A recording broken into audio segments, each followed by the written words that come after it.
I'd wake up at about 3 o'clock in the morning with my heart racing and pounding and in my head saying, oh my God, I'm having a mastectomy. I'm having a mastectomy. I don't even know how I'm dealing with this. This is overwhelming emotionally. This changes who you are as a person.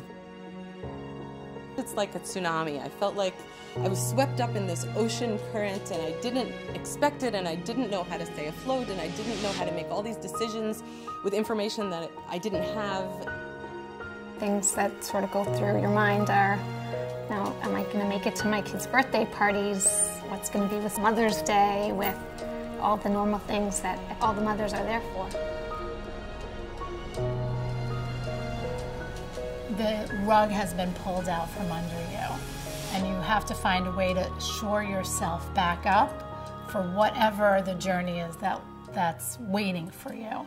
And Sharsheret helps you find the strength and the information that can help you navigate being diagnosed.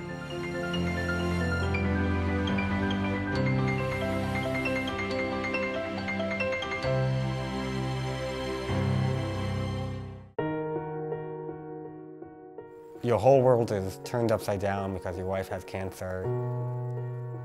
Nothing else matters.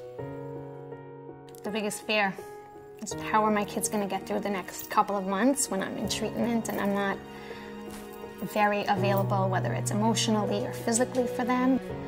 How are things going to turn out down the road? Is the treatment going to work? Is it not? They staged me at the time as either late stage 2 or early stage 3. There were times, obviously, where I would wonder, what happens if this isn't just temporary? But you can't focus on those emotions, and for me, it's all about turning the page and being there for my children. My caregivers were outstanding. Between my husband, who took on everything and anything and did it all with a smile and stayed strong for me, and my parents, who were just outstanding, and those caregivers were the ones that were able to help us get through this time. And then as far as Sharsheret, they were the caregivers that weren't your family. They were there to support you through some of the things that other people couldn't support you, whether it's referring you to specific services, questions relating to the treatments. I remember speaking with Sharsheret right after Hannah was diagnosed and feeling that there was someone that I could at least talk to about this. This was before we told any of our friends. They're there for you, they care about you, and they want to help you through this journey. Look at the fabulousness that you see here. This can be achieved even after cancer. Yeah. My oldest and her youngest were in the 2+ together at the JCC in West Orange. And one day I'm waiting to pick up my daughter, and Cindy starts talking to me, and she asked, Where are you from? and I said, oh, I grew up in Brooklyn. And she So I said, so did I. and we realized that we have a completely, almost parallel existence. We said this when we first became friends, that we were like soul sisters meant to be. And then after our mutual diagnoses, we felt like it almost unique, like, wow, maybe this is the reason why we met. Maybe we were supposed to be there to support each other. I was diagnosed after a routine mammogram, and one of the first phone calls I made was to Sharsheret. I had spoken to them a couple of years ago when my good friend Sharon was diagnosed, and I knew that they could match me up with someone who had the same diagnosis, was going to have the same treatment, and they did. They linked me up with a woman in Florida who really, she helped me kind of know what was going to happen next, what not to fear. So I had surgery, a double mastectomy in July, and here I am. When I was diagnosed, Cindy called me and she said, I called Sharsheret and they're going to provide you with a link. And I said, what's a link, Cindy? And she said, they're going to provide you with a name and a phone number of somebody you can talk to who went through what you are about to go through with the same circumstances. After I got past my surgery, I became a link myself for others. However, my story doesn't end there. 2 years after I had my bilateral mastectomy, I was at my breast surgeon's office having a breast exam. She felt something. When she was diagnosed the second time, we were actually getting our nails done together. I start talking to my doctor, and she tells me, Sharon, I'm so sorry. I'm so sorry. It's cancer. And I couldn't even believe what I was hearing. She just kind of fell onto the floor with the phone in her ear. And I sat on the floor with her on the street. Life is not fair. And, you know, things happen, but I never would have known what to do if I hadn't had a link to talk to. I just would have been floundering.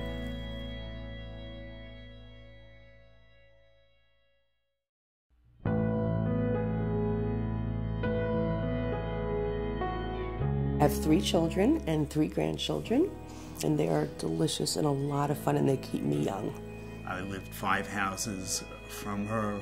We were in the same carpool together when we were in 2nd grade. I would do it all over again.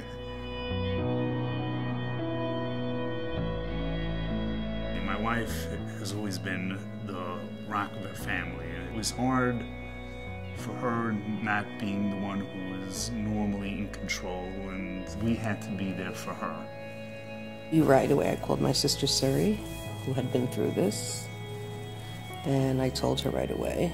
I was in a movie theater, and I remember I got the call, and I don't know if she told you, but I'm also a breast cancer survivor, so a lot of things came to mind. You know, first it's like, oh no, you know, poor Malky, and then, oh, I know she'll get through it, because I know that I got through it. She needed to have surgery. She needed to have a double mastectomy, which was also very difficult. You know, when you're a sister, you feel like it's happening to you as well. I have found that anyone who is just in a position of a doctor or nurse who did not go through this had no clue. So the connection with Sharsheret, where they're dealing with people who have this, is priceless, because they know how to get you through your day, 24 hours a day, how to help you sleep, and then when you wake up, how to survive and be happy and physically be able to walk and to eat and everything that you need.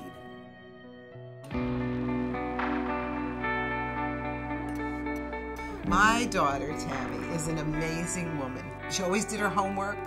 She never had to be told what to do or how to do it. She graduated 3rd in her class. 4th in her class, okay. She was very stoic. She figured, she just said, this is going to be okay. All along she thought, I'm going to be fine, and until they tell me there's something more to worry about, I'm not going to worry. And that strength translated to me and made me feel comfortable that we were going to be fine and everything was going to be okay. I was facing this awful decision that I didn't know how to make. Was I going to go and have another surgery and radiation, or was I going to get a mastectomy? And I couldn't make the choice. I was not inclined to call Sharsheret when I was diagnosed. I thought, oh, this must be an organization that helps older Orthodox women. And I thought, what are they going to tell me? I'm 39 and I'm conservative and they don't serve me. But they do, and they serve people who are less observant than me, and they serve people who are more observant than me, and older and younger, and they're there for every Jewish woman. I called Sharsheret, and I was connected with Adina. Adina really had the golden ticket. Between Adina and my mother said, why don't you talk to a geneticist? Why don't you go for genetic counseling? And that's what made all the difference for me. My dad came to every single appointment with us. It was my mother, my father, my husband, and myself. He would come with me for the ride to the supermarket and carry my groceries and, I mean, anything. There was nothing that he wouldn't do for me. It only felt bad to keep asking him, but I know you don't mind. I know you would do anything. No matter how she was or what her condition, she was always thankful and grateful. And the wonderful part of it was that she is so good and she's passing this on to her children. And you can't ask for more than that. Oh, I love her.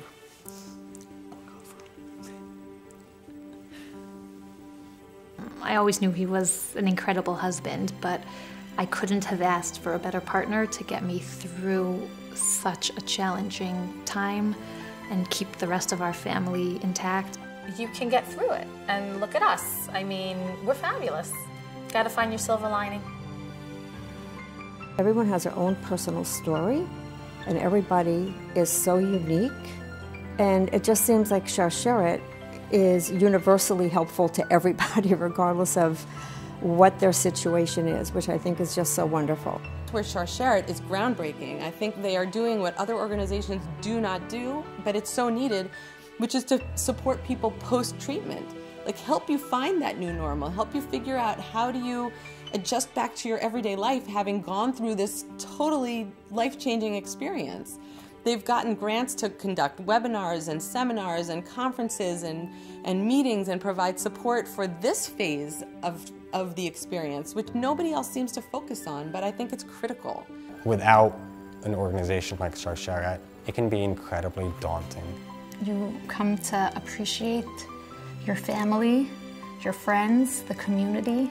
You have a much greater appreciation for the little things in life, and you just keep praying that things stay on this track.